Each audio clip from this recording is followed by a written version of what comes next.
Oi, alunos. Como eu não estou podendo estar presentemente à aula, eu gravei essa aula de revisão aqui e vou mandar para vocês terem acesso. O PowerPoint, graças a Deus, permite a gente fazer esse tipo de apresentação que fica mais fácil. Vocês não ficam olhando a minha cara e eu tenho com o que falar aqui.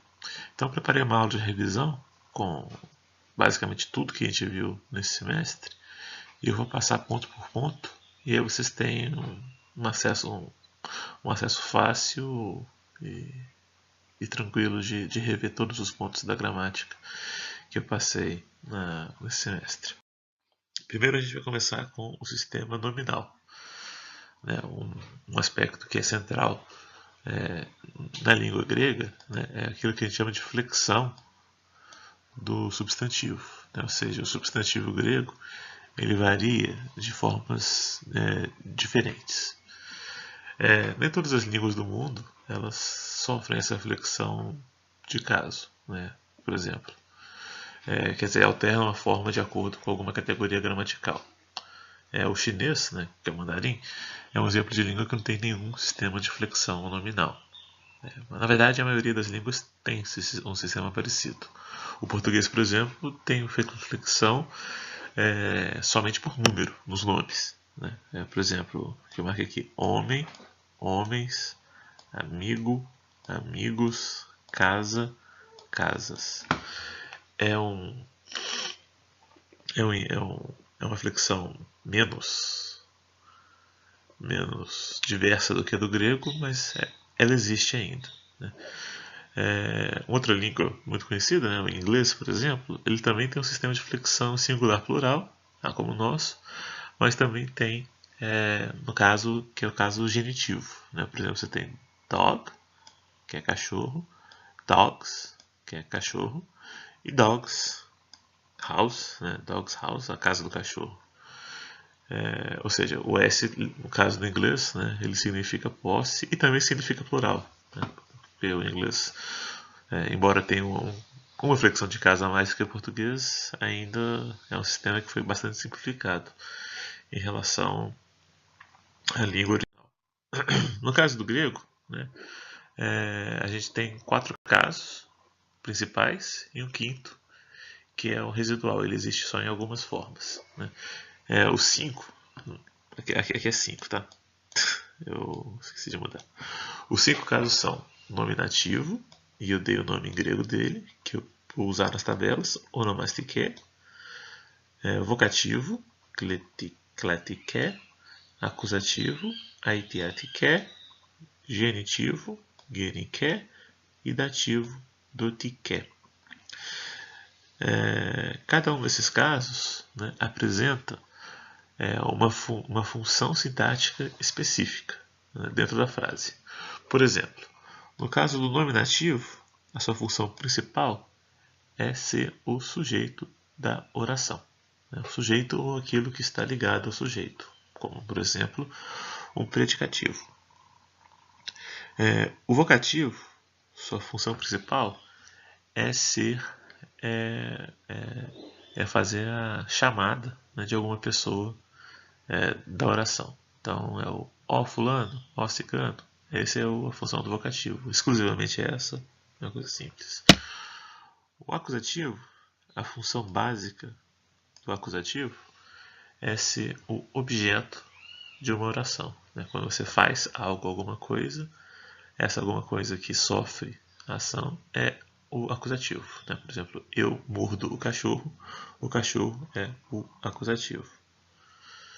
Quando é o cachorro que me morde, aí eu sou o acusativo porque eu sou fração de morder. O genitivo, já tem sua primeira função é indicar posse. Né? Você tem a casa do Bruno, né? Então do Bruno é o genitivo. Né? Então o grego, em vez de usar uma locução, né? Esse do Bruno, o grego usa apenas uma terminação. E o dativo, seu uso principal, é ser um objeto indireto de uma ação. Você tem a ação direta, eu compro uma casa, mas você também tem, eu dou a casa direto ao Bruno. Essa ação indireta aqui é exemplificada em grego pelo dativo. Esse sistema é compreensível, ou seja, uma palavra em grego ela é sempre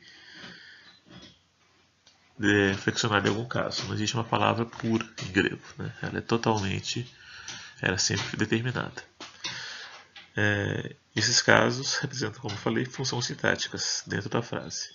Mas não são exclusivas apenas essas que eu falei. Como existem mais funções sintáticas do que o número de casos em grego, frequentemente os casos vão assumir uma ou mais funções ou vão se unir a preposições para ampliar a sua capacidade de expressar funções sintáticas. Por exemplo, localização, aí você usa uma preposição mais um caso, direção, uma preposição mais um caso,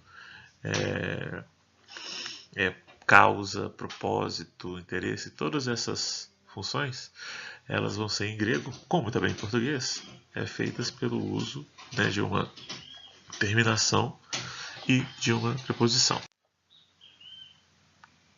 Que é basicamente isso que eu falei aqui nesses dois pontos desse slide. Sigamos. Então, por exemplo, aquilo que eu falei, né? O amigo me viu, nesse caso o amigo está executando o sujeito da oração, né? O sujeito desse verbo ver aqui. Segundo, amigo, venha cá, eu estou chamando o amigo.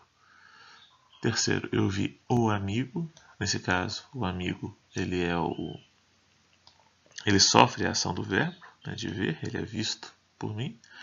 A casa do amigo, dessa vez é a posse da casa. E eu dei o livro para o amigo. Então você tem os 5 principais casos gregos aqui. Em cada uma dessas frases, a mesma palavra em português se exercita uma função sintática diferente.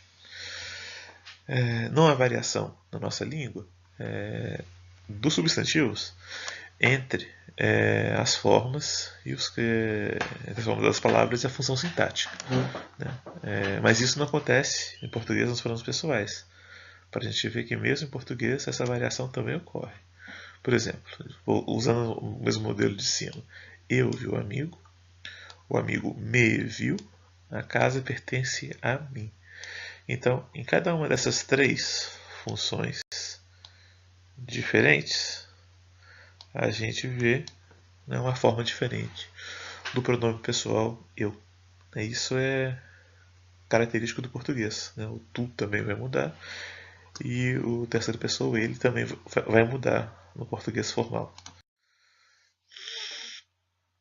Em grego, o que acontece nos pronomes pessoais em português ocorre em todos os nomes, substantivos, adjetivos e pronomes. Isso é uma característica do grego que eu já falei.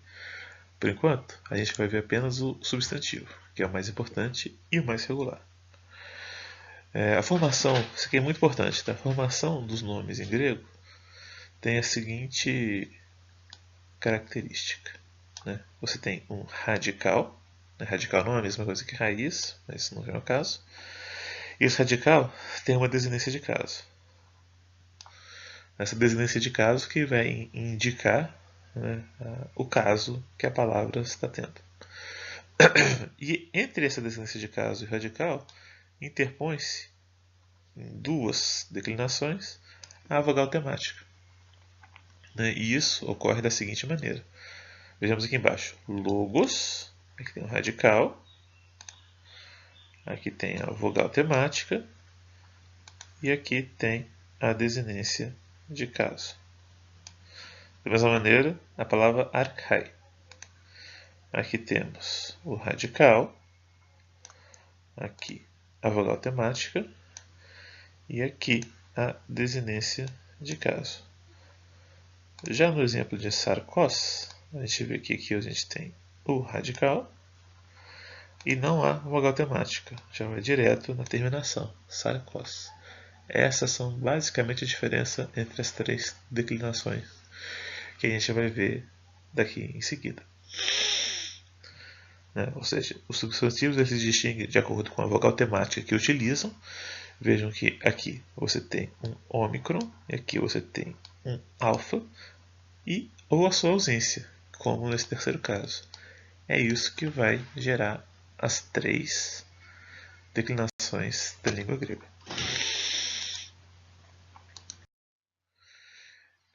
Existem determinações de casos que se repetem em mais de uma ou em todas as declinações. Isso é uma coisa importante que eu não falei em sala de aula, porque eu acho que ela serve melhor para uma revisão mesmo. Saber todas essas terminações vai ajudar muito a gente a aprender os paradigmas, porque em vez de ficar aprendendo um monte de coisa diferente, é melhor a gente focar no essencial, né, e depois, né, juntar e montar da maneira mais simples. Só que tem que ver que não são essas declinações podem variar, as terminações podem variar de acordo com a declinação. Então tem que sempre estar atento. Então, esse quadro aqui é interessante porque todas as terminações da língua grega estão aqui. Né? Todas as declinações a gente pode reduzir a isso. Né? Então facilita bastante. Tem só um errinho aqui que eu vou ter que fazer. É que no neutro eu coloquei o ni, mas tem também o zero, tá? Eu estou marcando aqui. Mas vamos comentar uma a uma. No nominativo você tem o S ou nada.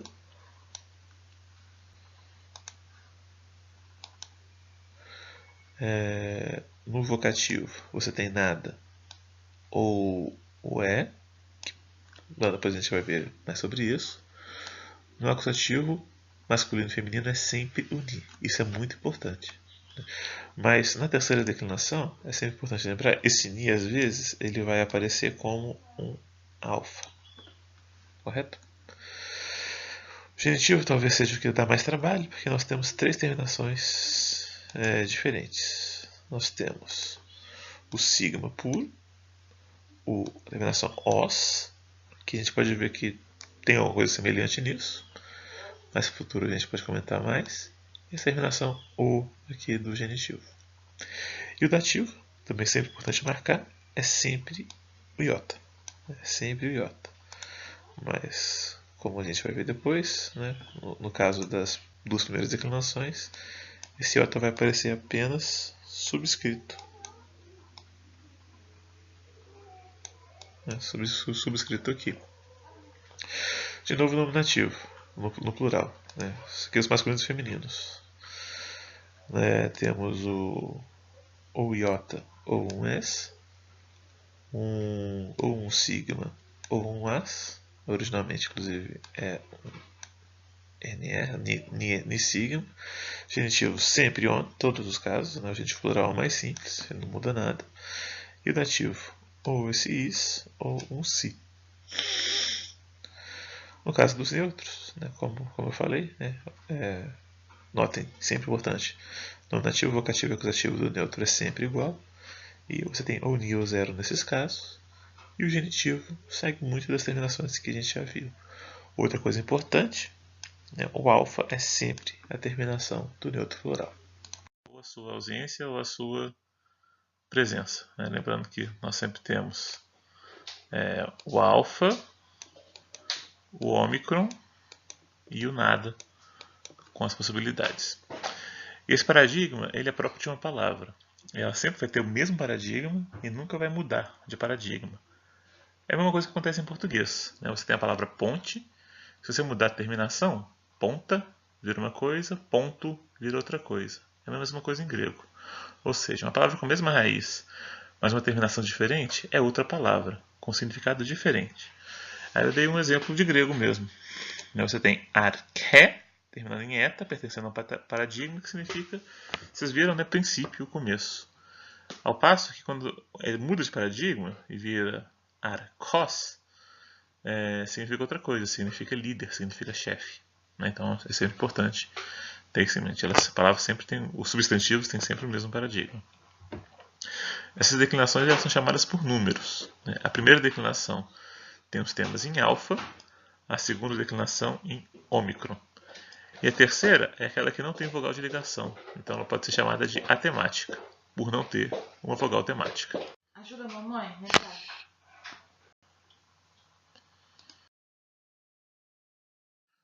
A primeira declinação Agora vamos focar nela. Ela é formada por todas as palavras que são originalmente, essa palavra é importante, construídas com a vogal de ligação alfa. Então, a gente poderia chamar, se não fosse um problema, de temas em alfa. E ela é formada majoritariamente, sempre importante frisar que é majoritariamente, mas não exclusivamente, por nomes femininos. Tá, os nomes são, a maioria deles é feminino. E não existem neutros. Essa é a única declinação que não tem nenhum nome neutro. Poucos, são masculinos. E a declinação masculina, ela se difere da dos femininos pela forma no nominativo e no genitivo singular. Então isso tem que ser sempre visto. Porém, uma mudança fonética complicou um pouco a declinação, porque em um período da língua, os alfa, que são longos, foram modificados em eta, a não ser se eles fossem antecedidos pelos sons Ra, o Ro, E, Epsilon e I, Iota.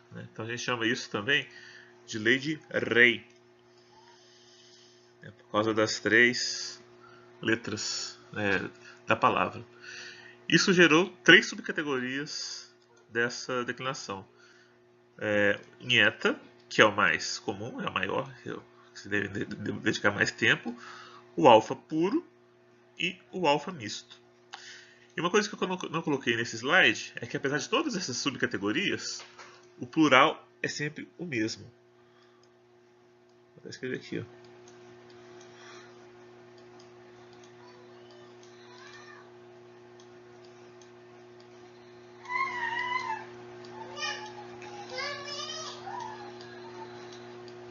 Alguém tem que inventar uma maneira de se escrever assim, porque é difícil, mas fica para saber. O plural é sempre o mesmo, isso facilita a gente. Então vamos passar rapidamente os nomes em eta. Eu deixei aqui os nomes com o nome dos casos em grego, que é bom até para aprender. O nominativo e o vocativo. A terminação é 0. Tá? Então é ré, arc, ré. O acusativo, a terminação é a terminação clássica de acusativo, que é o ni. Então, ten, arken. Vou apagar, porque senão vocês não vão conseguir dar uma olhada. O genitivo, essa terminação em S, arques. Mas acontece principalmente nessas palavras que terminam com acento. Notem que o acento muda. Tá? Vocês têm que sempre prestar atenção nisso.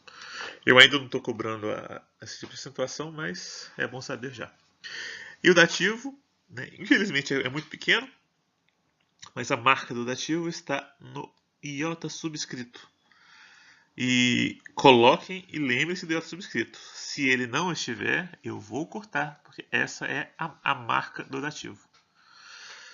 E o plural, que é igual para todos, arcai, arcas, esse S com o símbolo do acusativo plural, arcon, todo genitivo plural é sempre o mesmo. E na primeira declinação é importante lembrar que o acento sempre recai nessa sílaba no genitivo plural.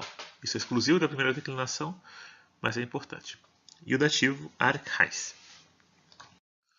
Agora vamos a outras, Alfa puro. Alfa puro é sempre aquelas palavras cujo radical termina com sons Rho, Y e Iota. É uma categoria bem menor, então mas é sempre bom sabê-lo. Então, basicamente, é no singular trocar o eta pelo alfa. É exatamente isso que acontece. Então, o símbolo do dativo é o iota subscrito no alfa. Isso é basicamente a mesma coisa com a troca do eta pelo alfa. É importante lembrar, por quê? Porque, na verdade, todo eta é um antigo alfa longo. Só que em um momento da língua, eles deixaram de falar A e esse A ele virou um E. a língua subiu e de o A virou um E. E o plural é idêntico. O plural de todos, a terceira declinação é idêntico. Vamos ao alfa misto. O alfa misto é um caso curioso, porque ele varia entre o paradigma em eta e em alfa. Né? Então é retolman, tentolman, então ele é como o alfa, mas depois, né, ele varia e muda para telstolmes, teitolmei. Né? Ele vira para o em eta. Por que isso acontece? Por causa de um fator específico dessa declinação. Que, ao contrário das outras, originalmente não era um alfa longo, mas era sim um alfa breve. E o alfa breve não mudou para eta. Então ele permanece assim. Mas quando chega no genitivo e no dativo singular, né, a terminação já é alongada. Então aí mudou para eta. Então você tem essa variação entre alfa e eta. Essa categoria, na verdade, ela tem uma origem diferente das outras. Não cabe agora especificar essas diferenças, porque é muito avançado, mas ela é principalmente formada por nomes abstratos. Nesse caso, Tolman é um exemplo, né, de ousadia. Né? Então, a ousadia. É quase sempre por esse tipo de vogais abstratas, né, que em português quase sempre, né, terminam em IA. E é a mesma origem, tá, do grego e do português. Né? Quando a gente for ver, a gente vai chegar nisso. Agora, passando brevemente para os masculinos, são simples. Né? O que muda é que o nominativo ele tem um S. Né? Esse S foi colocado provavelmente por algum falante da língua para marcar que esse nome era masculino. Talvez não, certamente, em um estágio anterior da língua, isso aí a gente encontra alguns resquícios em Homero, por exemplo, não havia esse sigma, né? Mas em algum momento da história da língua, o sigma foi colocado para marcar que a palavra era masculina. Então ele tem esse nominativo um pouco diferente, Ronautes. Nesse caso, como todas as palavras masculinas, o vocativo ele é diferente do nominativo, né? Então vira nauta. E no caso, Neanias. O que difere a declinação em eta e a declinação em alfa é o mesmo motivo que a gente já viu da alfa puro e da eta. Né? É a presença, né, da vogal, das letras rho, iota ou epsilon antes da terminação. Ton, nautan, ton, neania é igual a declinação normal. E o genitivo que é também importante, né? Uma vez que veio o S no nominativo, o genitivo passou a ficar igual ao nominativo. Dessa maneira, eles resgataram a terminação da segunda declinação e colocaram para marcar. Então é isso. E o resto segue, né? O dativo e todo o resto é idêntico aos que a gente viu. Sobretudo o plural, que é igual, né? Agora nós vamos para a segunda declinação. A característica principal da segunda declinação é que ela tem os temas em O, ou seja, a vogal de ligação, em vez do alfa, que é da primeira, é o ômicron na segunda. Essa declinação ela possui o nome dos 3 gêneros, masculinos, femininos e neutros. Mas é importante que não tem nenhuma diferença entre o masculino e o feminino. Tá? A única coisa que vai mudar é, obviamente, o artigo. Né? O artigo vai acompanhar o gênero da palavra que segue. Então, eu vou dar um exemplo de palavra feminina, né, para facilitar. É a única declinação que apresenta diferenças morfológicas consistentemente entre o vocativo e o nominativo. Né? Ou seja, algumas palavras de terceira, e como vimos, algumas de primeira fazem, mas ela sempre apresenta essa diferença morfológica. E a diferença entre o neutro e o masculino e o feminino são as bases dos nomes neutros, né? Que é nominativo, vocativo e acusativo são sempre idênticos, e o plural desses 3 casos é sempre marcado com alfa. Né? Isso é uma regra em grego, e também, cabe dizer, também é uma regra em latim, né? Lumen, lumina e tudo mais. Isso é bom aprender, né? É bom sempre ter isso em mente. Vamos aos paradigmas. Tô achando feio esse antropo aqui, mas tudo bem, vamos lá. Nesse caso, né, a vogal de ligação, a terminação do nominativo é o sigma final, né? Então vira essa terminação em os. No caso do vocativo, a terminação que, bom, vamos chamar de terminação, depois vocês vão aprender que não é exatamente. Ela é em epsilon. E o vocativo, o acusativo é a mesma coisa, o vogal de ligação, mas a terminação clássica do acusativo, que é o ni. O ni é a marca de acusativo em grego. Continuando, o genitivo é importante. A gente fala que essa terminação é o, né, antropo. Vocês podem pensar, né, que é Ômicron mais Y, mas na verdade não é não, tá? A história dessa terminação ela é longa, mas ela é basicamente, resumindo, como se fosse um antigo O que vira o O mesmo. Então isso é aquilo que a gente chama de ditongo espúrio. A gente pode ver isso depois um dia. Por isso que o correto é falar O mesmo. Continuando, o dativo, como todo dativo, né, é a vogal alongada e o iota subscrito, marcando o dativo. Isso tanto, notem que o nominativo, que o masculino e o feminino, como eu falei no slide passado, é exatamente o mesmo.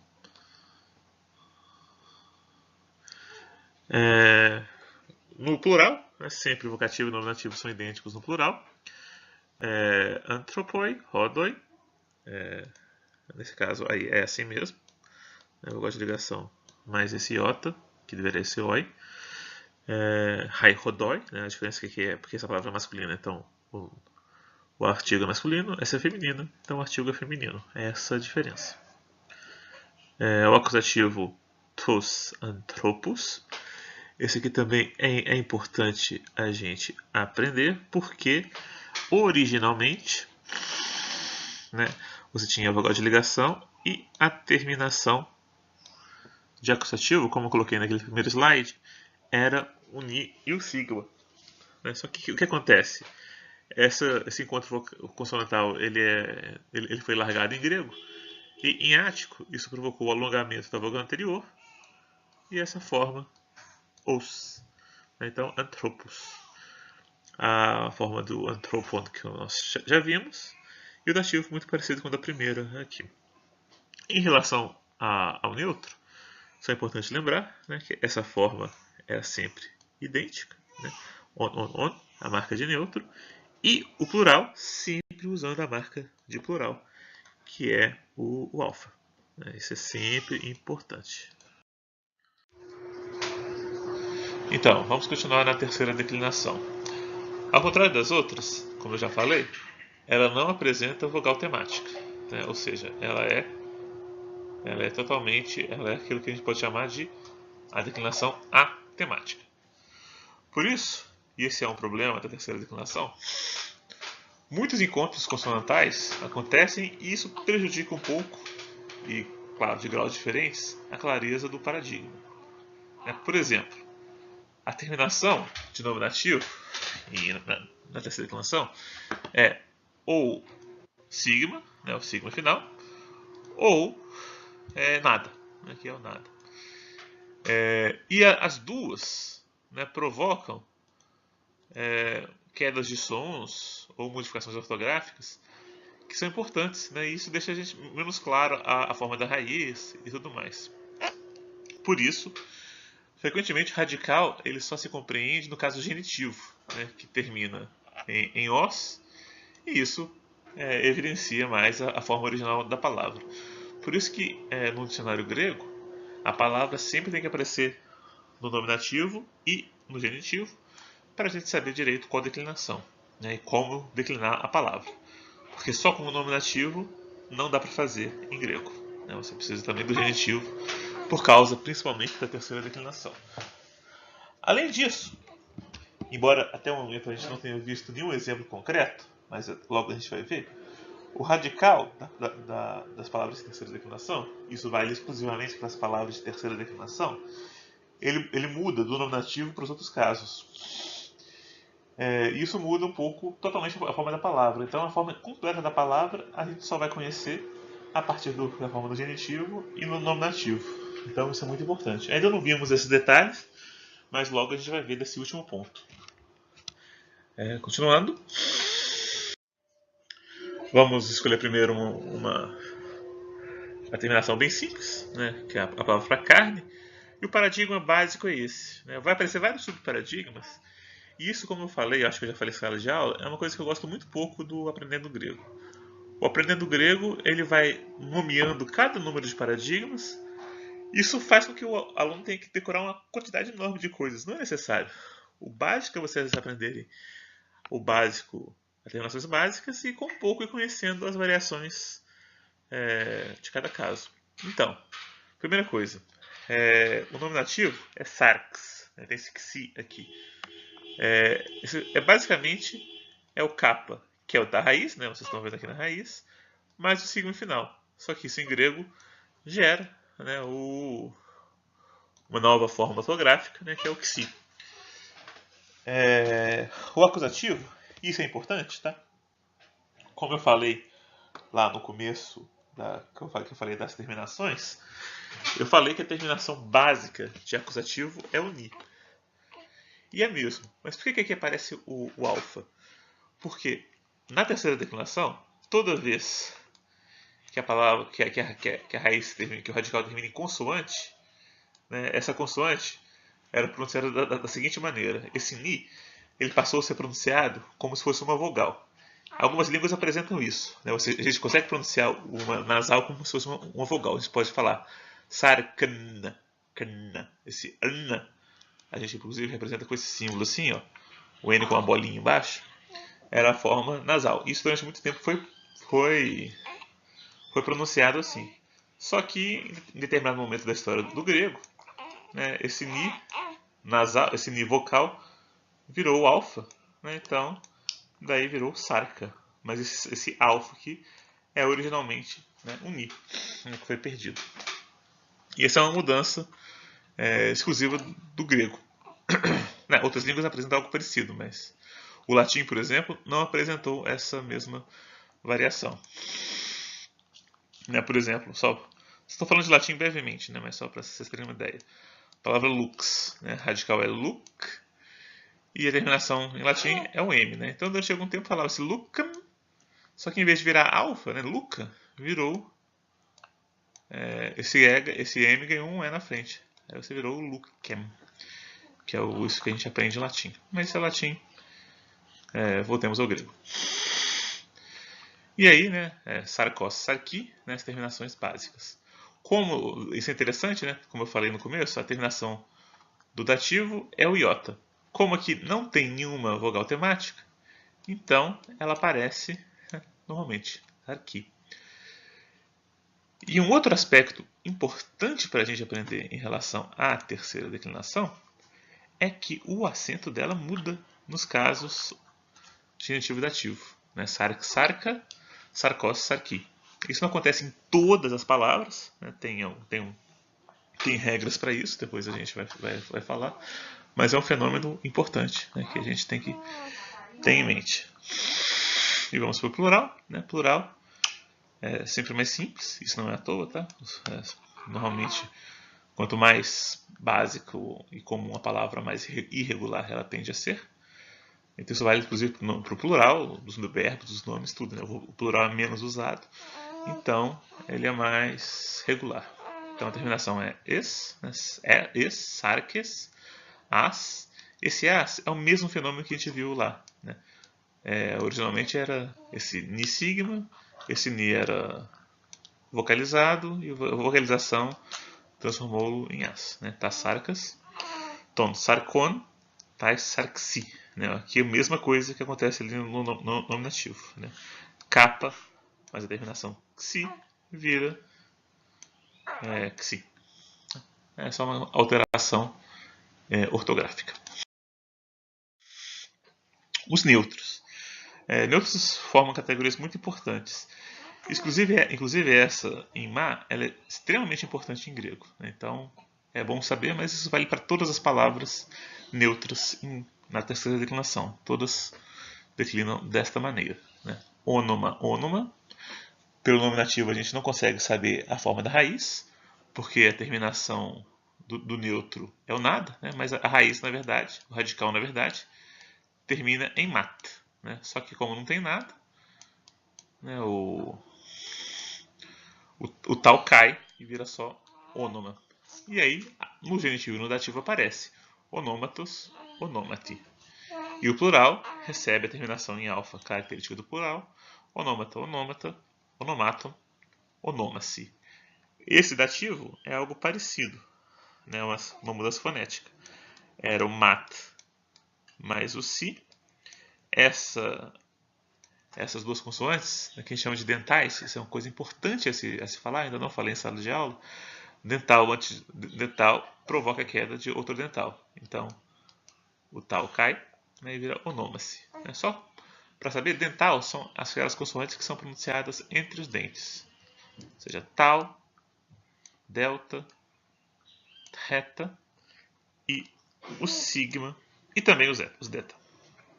Essas são as consoantes dentais. E elas provocam muitas mudanças fonéticas em grego. Essa é uma delas, né? Dental antes de dental cai, que é exatamente esse caso. Aqui, né? Onoma-se. Vamos ver agora rapidamente os adjetivos. Né? Adjetivo em grego é basicamente como em português, né? Ou seja, eles qualificam o nome e concordam com ele em gênero, número e em grego, diferentemente de português, em caso. Né? Ou seja, o adjetivo vai sempre seguir aquele nome que está ligado a ele. Por exemplo, Guiné, que é mulher, vai receber, que é feminino, naturalmente, vai receber o adjetivo calé, porque é uma palavra no nominativo singular feminino. Se essa mesma palavra Guiné estivesse no dativo singular, Guinaiki, receberia o adjetivo no dativo singular, calé, calai. Os adjetivos que aprendemos até agora têm formas para o masculino, o feminino e o neutro. Depois algumas coisas mudam. Então damos alguns exemplos. Né? O nominativo. Notem que, na verdade, no masculino e no neutro, as formas são idênticas, né, aos nomes de segunda. E no feminino, aos nomes de primeira. Então, não tem que ver nada de diferente. Vamos aos usos idiomáticos do adjetivo. Né? Então, o adjetivo ele sempre qualifica um substantivo, como nós falamos, mas existem dois usos importantes do adjetivo que a gente tem que aprender já. Né? Quando ele é substantivado, ou seja, quando de adjetivo transforma-se em substantivo. Isso é usado inclusive em português, né? Quando a gente fala o belo, o forte, né? Isso a gente está substantivando um adjetivo. Tem duas maneiras, né? Todas no gênero neutro. Tá? O adjetivo em grego ele se substantiva principalmente no neutro, né? No plural e no singular. O primeiro, né? O artigo mais o adjetivo no plural, que forma, por exemplo, essa forma takalá. Takalá indica todo o conjunto daquilo que se qualifica por esse nome, né? Então, por esse adjetivo. Né? Então, kalos é belo, né? Takalá é tudo aquilo que é belo. Né? E uma maneira da gente traduzir é as coisas belas. Essa é a maneira mais básica de se aprender, mas é sempre importante prestar atenção que no estilo, né? Então, se a gente falar as coisas belas para tudo, as coisas para tudo, vai ficar muito feio. Então é sempre bom dosar e estar atento a fazer isso da maneira mais elegante possível. Da mesma maneira, né? Agathos é bom, tá, agatha, as coisas boas. Kakos é ruim, é feio, aliás. né, principalmente feio.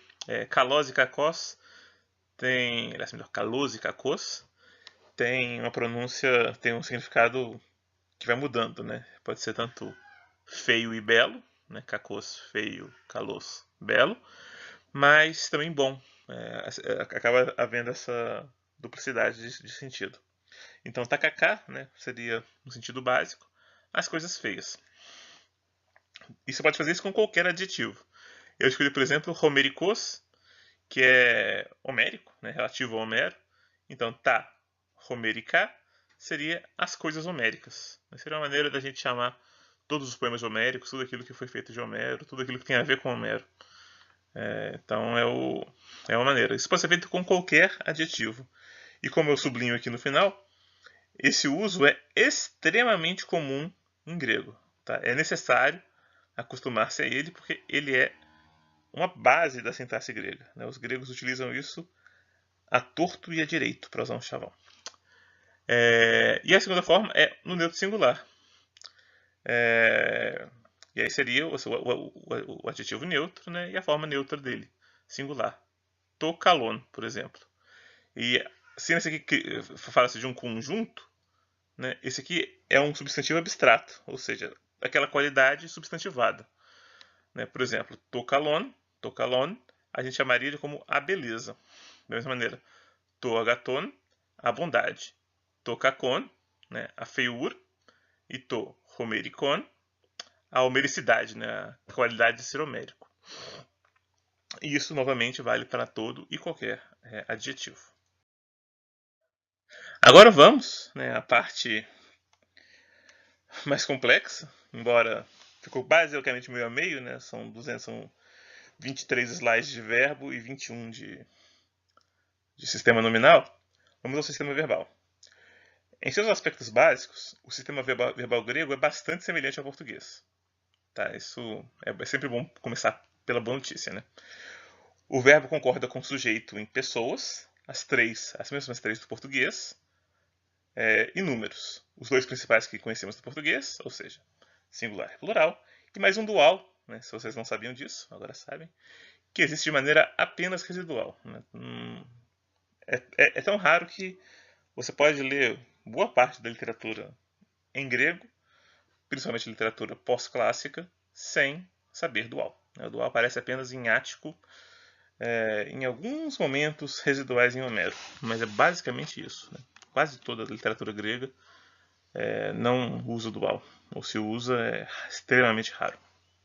Então, o verbo ele varia de acordo com modos, como português, indicativo, subjuntivo, imperativo. O grego tem mais um, né, o optativo, isso nós vamos ver com o tempo. Tempos, né, ou mais propriamente aspectos, como veremos aqui, que são 3, né? Aoristo, presente e perfeito. E dentro de cada um tem as alternâncias em tempo, né, o imperfeito, futuro. E vozes, né, que é como o português. Né, voz média, voz ativa, voz passiva, e o grego tem mais uma voz que é a média. Mas isso veremos com o tempo. E também, como o português, apresenta formas nominais, né, que veremos mais a fundo, que são o particípio e o infinitivo. Né, o grego tem só essas duas formas nominais, e o português tem mais uma, né? Olha só que legal, o português tem mais coisa que o grego. Que o português tem o gerúndio. O grego tem um adjetivo verbal, mas ele é mais raro e menos produtivo do que o nosso gerúndio português que a gente está usando à torto e direito.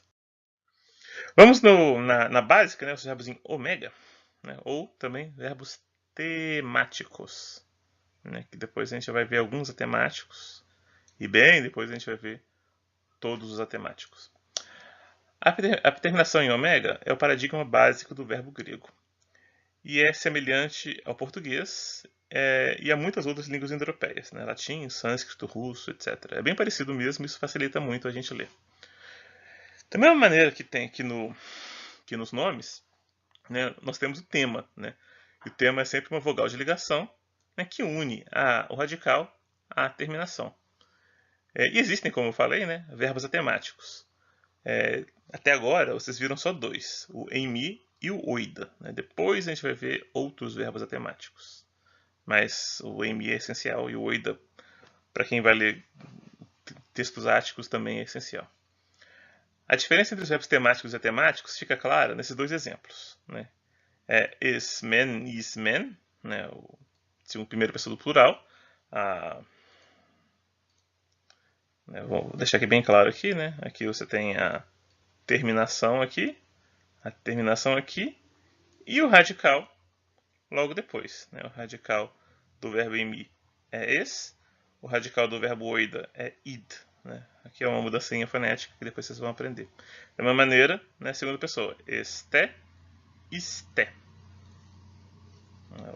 A vogal temática não existe. Já no verbo lego, é legomen, com uma vogal temática ômicron. E legete como vogal temática epsilon. É importante marcar isso. Uma diferença importante em relação à vogal de ligação é que ela não é sempre a mesma ao longo do paradigma e transita entre o epsilon e o ômicron, como em legomen e legete. Vamos ao paradigma básico do lego, né? Lego, leges, lege, legei, legomen, legete, legosi. Essas terminações que parecem muito com o português, né? Por exemplo, faço, fazes, faz, fazemos, fazeis, fazem. Então, isso não é nada diferente pra gente. Bom, continuamos. Aqui vamos ver primeiro os verbos contratos, né? Essa é a forma básica dos verbos que não tem, cuja radical termina em consoante.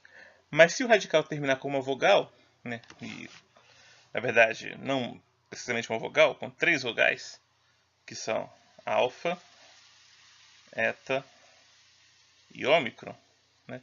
Essas vogais elas vão contrair com as terminações. As terminações de verbos sempre começam com vogais. Tendo assim, né, leves diferenças dos paradigmas.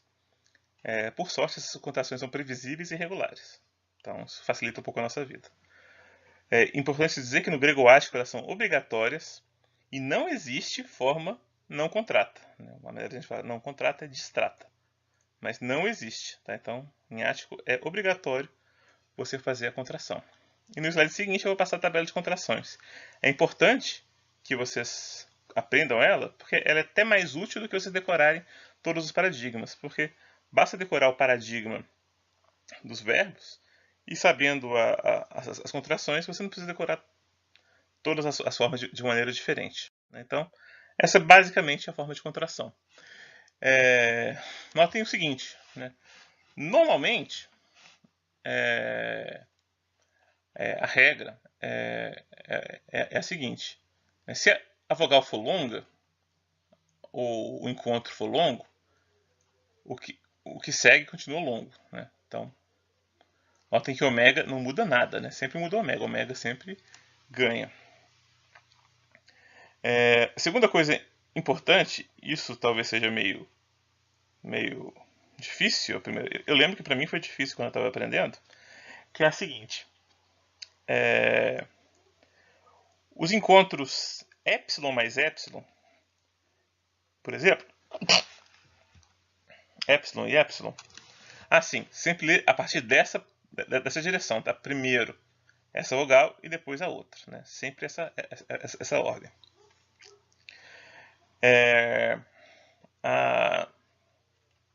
Encontros entre epsilon e epsilon não geram um eta, como seria uma maneira fácil de se imaginar, né? O eta, isso eu já falei em sala de aula, ele não é 2 épsilons, né? Ele é uma letra diferente, um som diferente, porque o encontro entre o epsilon e o epsilon dá e. E aí tem uma coisa importante, por quê? Por isso que eu falei, né, que esse ditongo é pronunciado de maneira como e, porque ele é um alongamento do epsilon, e não um ditongo. Existem ditongos ei, né, como por exemplo nos verbos, né, legueis seria a maneira correta de falar, mas nem sempre ele é um ditongo de verdade. Então tem que sempre, quer dizer, isso não precisa aprender, tá? Mas é bom ter ciência disso. E o E mais E dá EI. Né? A diferença está bem clara aqui. Quando é com eta, aí o eta aparece.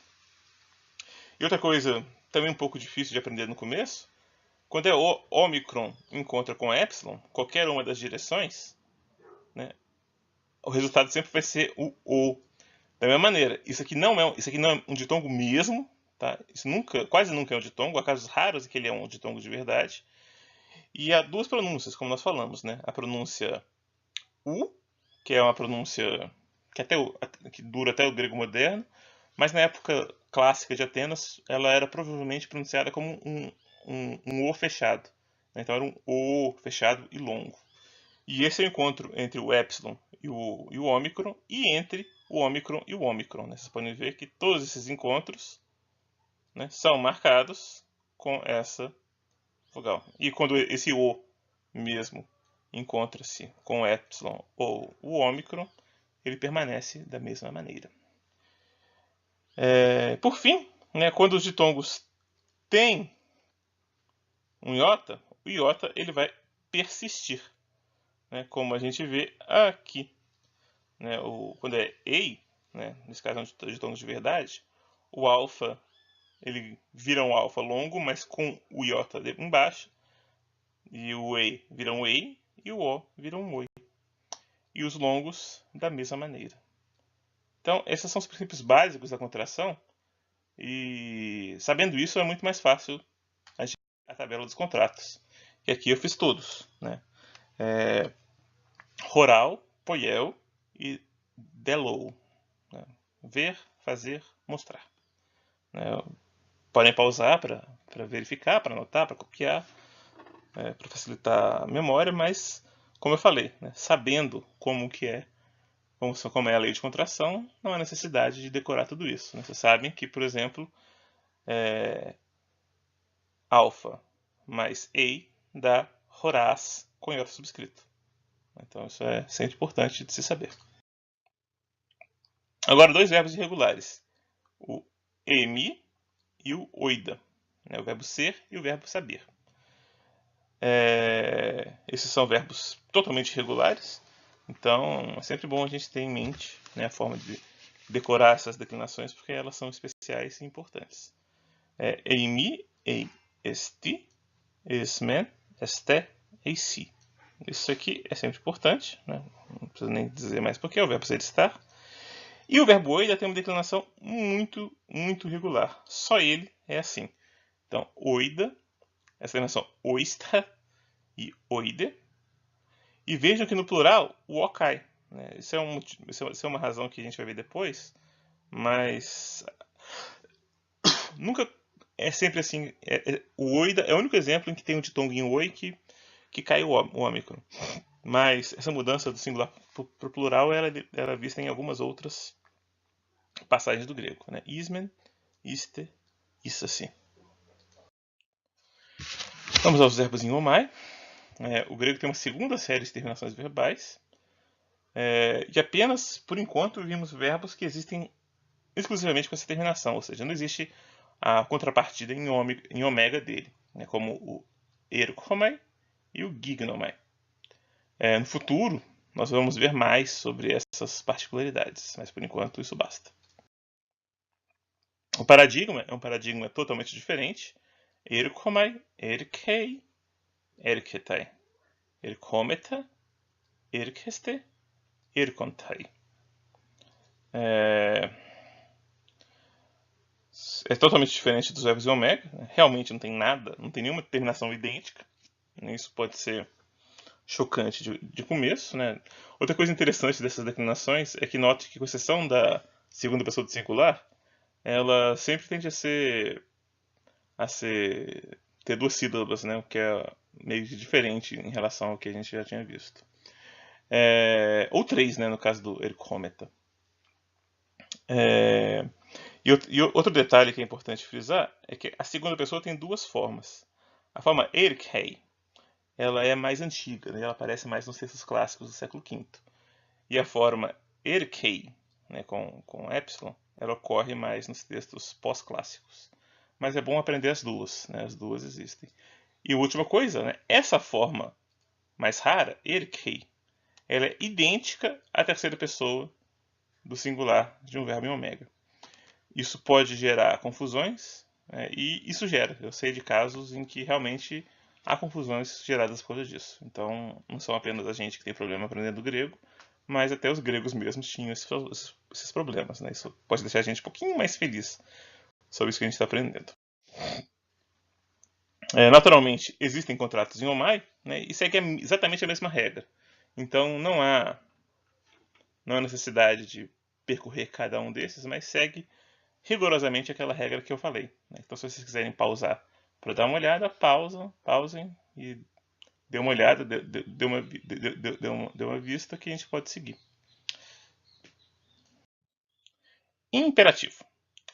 O modo que vimos se chama indicativo e serve para fazer afirmações factuais, sem expressar desejos, ordem, subordinação, condição, possibilidade, etc. Todas essas outras expressões são feitas utilizando outros modos em grego. O grego tem mais 3 modos além do indicativo, um a mais que o português. Com o tempo a gente vai aprender cada um deles.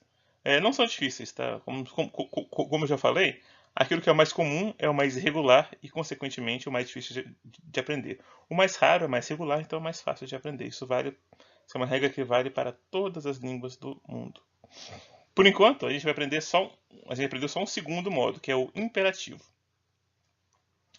Como no português, ele é utilizado para exprimir uma ordem, um desejo ou um pedido. Em grego, o imperativo, graças a Deus, é muito mais simples que em português. Em português tem variação entre imperativo afirmativo e negativo. A gente tem dificuldade em escolher a segunda ou a terceira pessoa. Então, isso é difícil mesmo em português. Mas em grego não. É uma forma simples que é sempre utilizada da mesma maneira. Embora exista imperativo de terceira pessoa, que é extremamente simples também, a gente vai se concentrar, por enquanto, no imperativo de segunda pessoa, que é o básico da língua. E não tem imperativo de primeira pessoa mesmo, ao contrário do português, que inventa. Nos verbos em ômega, o imperativo da segunda pessoa do singular é expresso exclusivamente pelo radical mais a vogal temática y. Então, não é que a terminação seja y, é a terminação, é a vogal temática sem terminação nenhuma. Porque lembra que é legete, sem o T, então é lege. Essa é a forma do imperativo dos verbos em ômega. É a raiz pura com a vogal temática.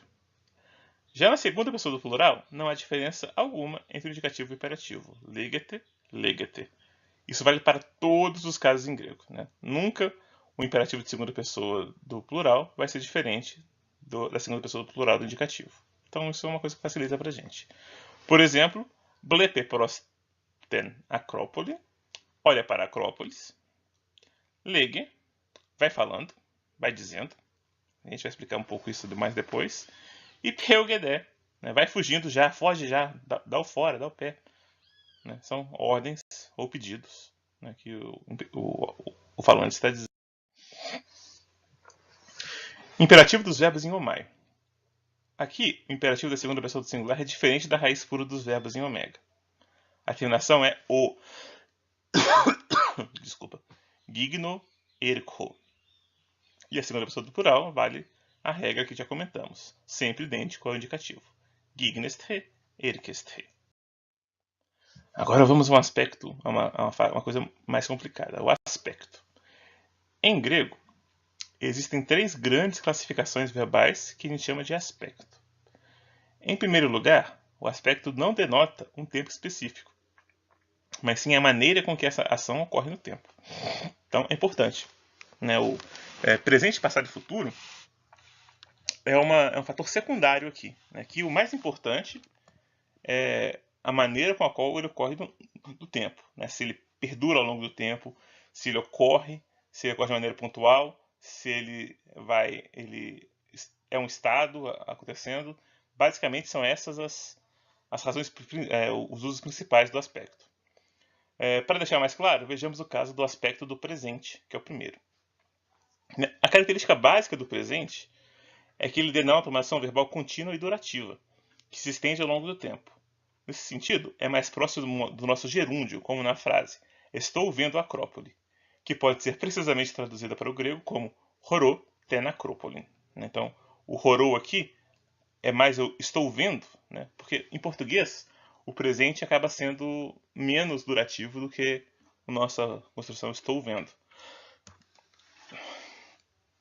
Então, o sistema do presente pode ser corretamente chamado de durativo, né? Porque ele expressa uma duração ao longo do tempo, né? Isso é bem visto, né, quando a gente vê o imperfeito. Né? O imperfeito é o passado do presente.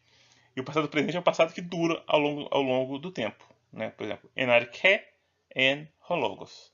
Né? No princípio havia, existia, estava existindo naquele momento do presente, atravessando o tempo passado, a palavra. E além do durativo, né, como eu falei, existem outros dois aspectos, o perfeito e o aoristo. Ainda não vimos o perfeito, né, e vamos nos concentrar com aquele que é o mais difícil de se ver, que é o aoristo. É o mais difícil de explicar. Então vamos começar do pior. Como eu já falei em sala de aula, né, o aoristo denota a ação pontual. Né, ou seja, ela é a ação vista como finda em si mesma, né, como ocorrida em um ponto da história. Então, ela não perdura ao longo do tempo, mas ela ocorre em um momento pontual. A ação verbal é vista como ocorrendo em um ponto específico do tempo, ignorando sua duração temporal. Isso não significa que ela não possa ocorrer ao longo do tempo, até porque, de um ponto de vista científico, tudo ocorre ao longo do tempo. Né? Mesmo que a porta abre, né, toda a sua ação de abrir a porta, né, ocorre ao longo de um período temporal, então isso sempre vai ser marcado.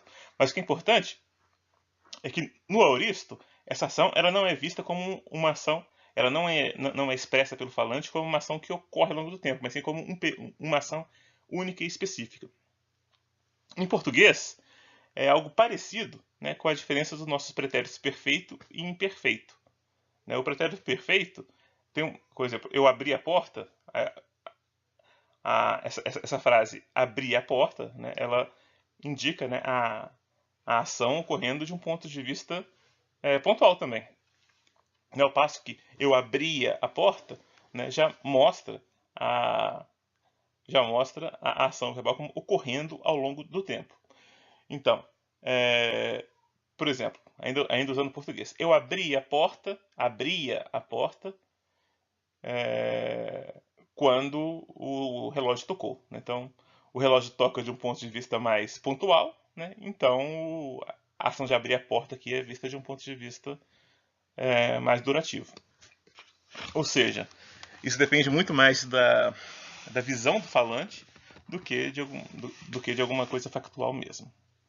Mas vamos continuar. Por isso, os dois significados principais do aoristo são o efetivo. O que é o efetivo?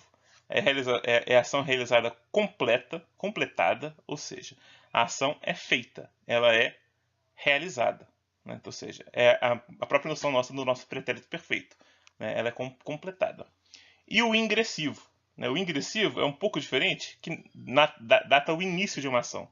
Né? Quando ela começa, esse começo também é expresso pelo aoristo. São essas três palavras que eu sublinhei aqui são importantes para compreender o aoristo: pontual, efetivo e ingressivo. E quando algo começa, é o aoristo. Né? O imperfeito não dá para começar com uma forma aurística em grego. Né? Então, o imperfeito sempre dá ela como estendendo ao longo do tempo, sem ter esse começo ou fim. Como o nosso imperfeito em português também. Vejamos a diferença no verbo para morrer. O presente é apotinesco. Eu não consegui colocar esse iota subscrito, tá? Então eu coloquei do lado. E o aoristo apetranon. Né? O presente significa estar morrendo, porque a ação está ocorrendo ao longo do tempo. Ela ainda não acabou, ela ainda não completou, né, porque ela está ocorrendo. Então o apotinesco significa estar moribundo, estar a ponto de morrer, estar lá nos estertores. Né? E o aoristo significa morreu, né, porque a ação está completa. A ação foi completada e, portanto, ela tem que ser no aoristo. Então, a Pétanon morreu e a Potinesco está morrendo.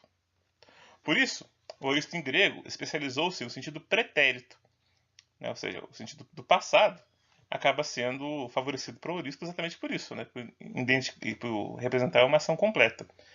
Embora não seja o seu sentido original, e tampouco é o sentido exclusivamente utilizado em grego, né? Há outros usos que não são pretéritos.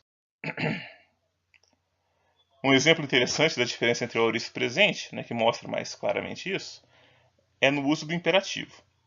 O imperativo do presente dá ênfase na continuidade da fala. Vocês vão lembrar quando eu falei do imperativo. Se vocês voltarem, vocês vão ver que eu sempre tentei marcar um ponto de vista durativo naquelas frases que eu coloquei.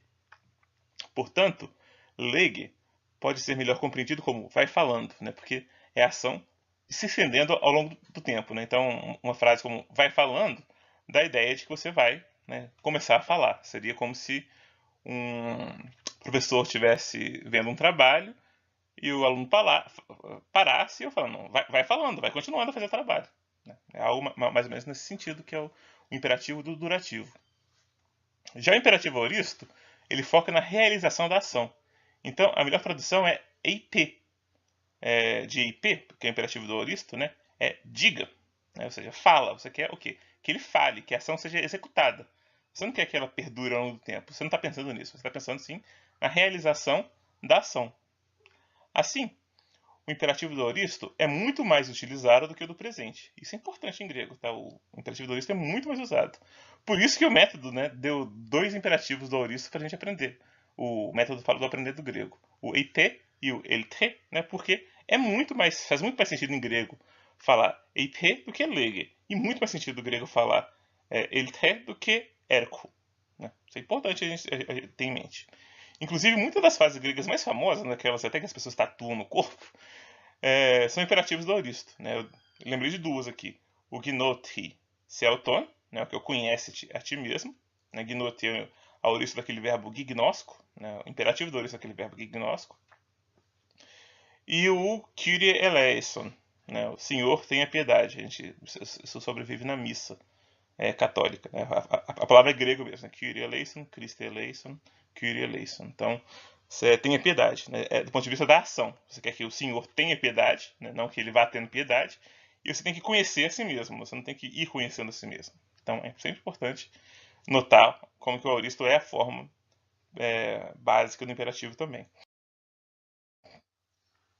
E por enquanto, a gente viu apenas o aoristo 2. E essa maneira de produzir o aoristo é uma característica bastante peculiar do grego, porque ele é produzido não por uma desinência, como em português, mas sim por uma nova raiz verbal, às vezes totalmente diferente da raiz do presente. Assim, no verbo de movimento, por exemplo, nós temos o presente erkomai e o aoristo dele elton.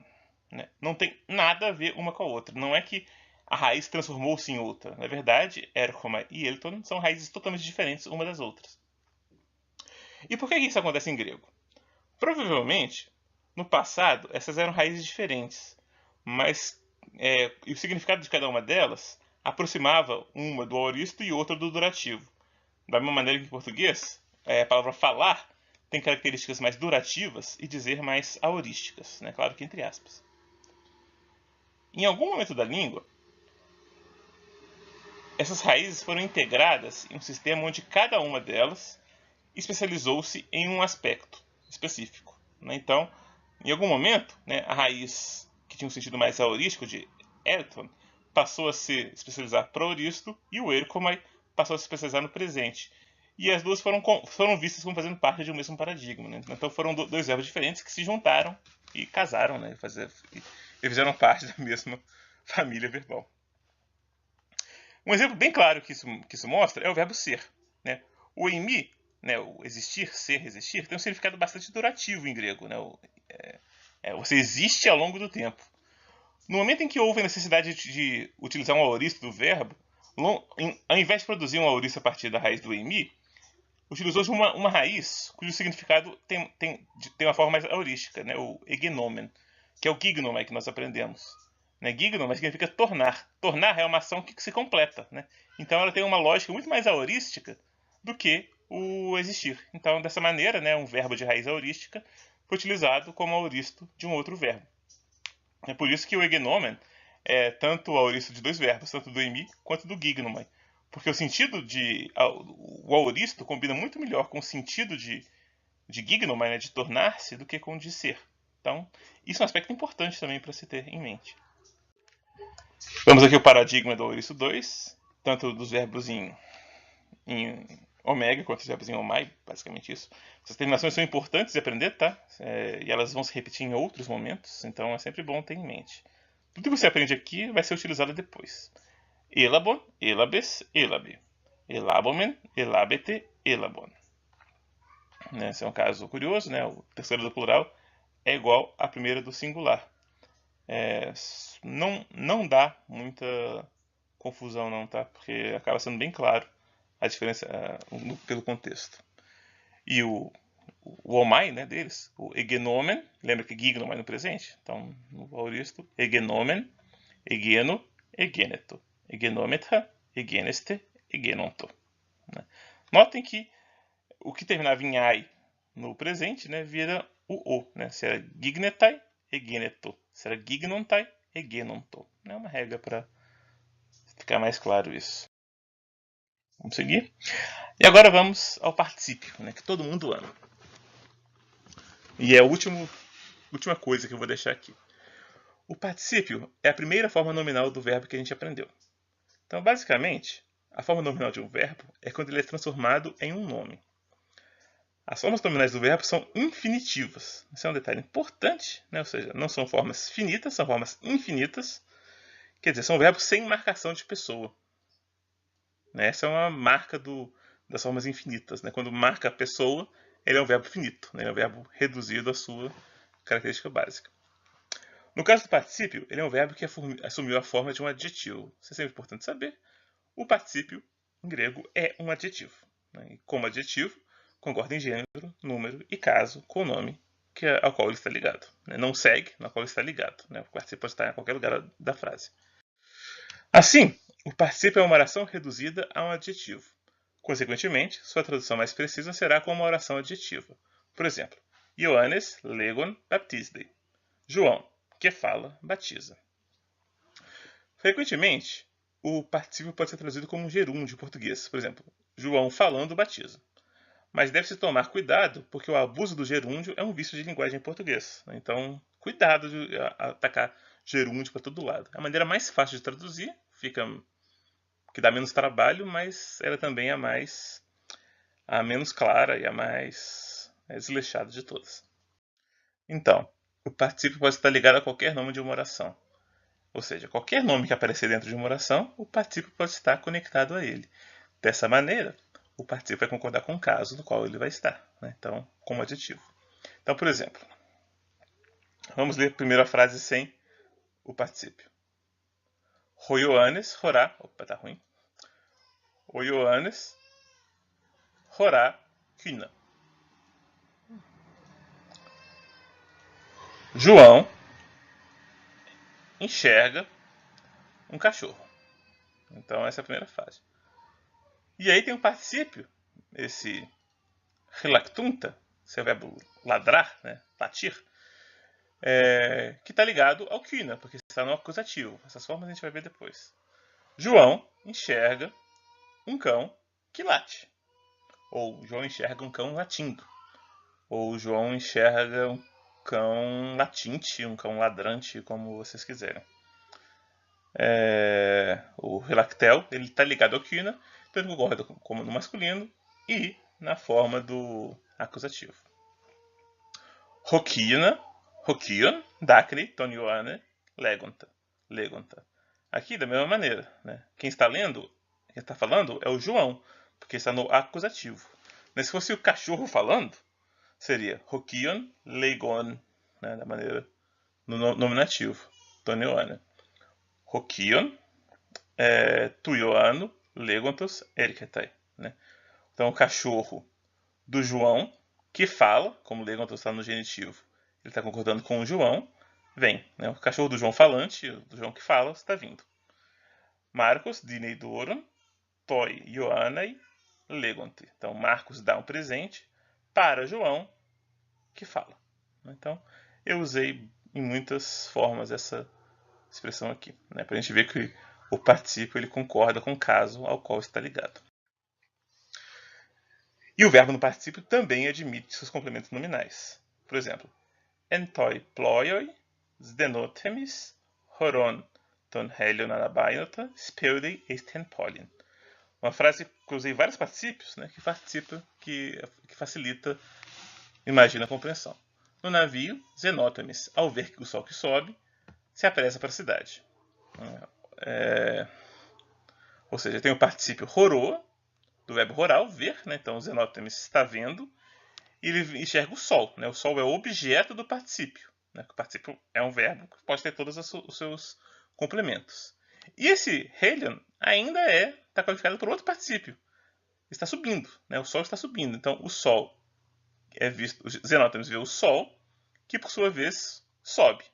Né? Podia até colocar para o céu, mas eu não coloquei. Ele se apressa para a cidade. Da mesma maneira, Sappho aidosa melos horaten nesson. Safo, que canta uma canção, né? Adosa melos, né? Canta, é do verbo cantar, uma canção. Safo está no. Adosa está no feminino, porque Safo é feminino. Isso é uma terminação de terceira que vocês ainda não viram. Tá? Olha para a ilha, né? Horaten nesson. Em todos esses exemplos, escolhi traduzir o particípio como orações subordinadas. Esse, inclusive, não é o uso mais aconselhado, mas o fiz apenas para deixar mais claro o uso do verbo. As frases poderiam ser melhor traduzidas da seguinte maneira. No navio, Zenótemis, quando viu o sol subir, apressa-se para a cidade. Nesse exemplo, não há nenhum quando no texto, mas é basicamente isso que o texto quer dizer. Então a gente tem que sempre estar atento à maneira que o particípio é utilizado ao longo da frase. E Safo, enquanto canta uma canção, olha a ilha. Da mesma maneira, não tem nenhum enquanto no texto, mas o particípio serve para mostrar esse contexto. Esse contexto a gente, às vezes, em português tem que utilizar de uma maneira mais criativa do que está escrito. E, por fim, né, os paradigmas dos particípios em verbos em Omai. O masculino e o neutro são nomes de terceira, vocês vão ver que as terminações são as mesmas de terceira pessoa, e o feminino é um alfa misto, né, como vocês podem ver também.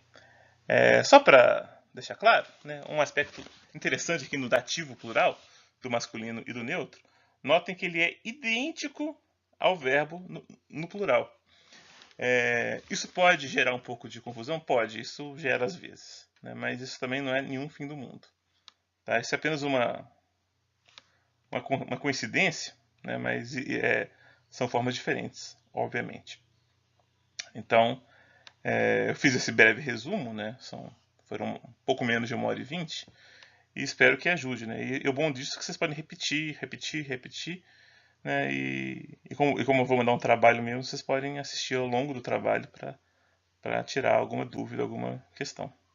Então espero que tenham gostado, espero que tenha sido útil. Eu vou colocar no YouTube, então todo mundo vai poder ver daqui para frente. Muito bom, muito obrigado. E aqui é Bruno, professor da UF.